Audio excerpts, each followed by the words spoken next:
আসসালামু আলাইকুম। কেমন আছেন সবাই? জুয়েনাস কিচেনে আপনাদের সবাইকে স্বাগতম। তো আজকের রেসিপিতে আমি আপনাদের সাথে শেয়ার করছি পাকা আমের স্মুদি বা জুস রেসিপি। তো চলুন দেখে নেওয়া যাক এই গরমে ঠান্ডা ঠান্ডা আমের জুস কিভাবে তৈরি করেছিলাম।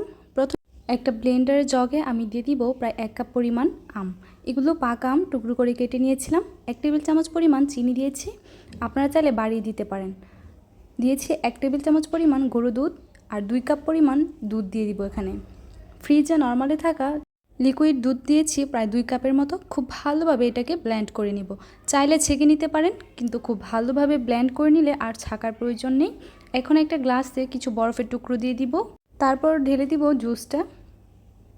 দেখলেন তো কতটা সহজে তৈরি করে নিয়েছি আমের স্মুদি অথবা আমের জুস, যেটাই বলেন না কেন। এটা খেতে কিন্তু অনেক বেশি মজা হয়। ডেকোরেশনের জন্য উপরে একটু আম, একটু বাদাম আর একটু গরুর দুধ দিয়েছি।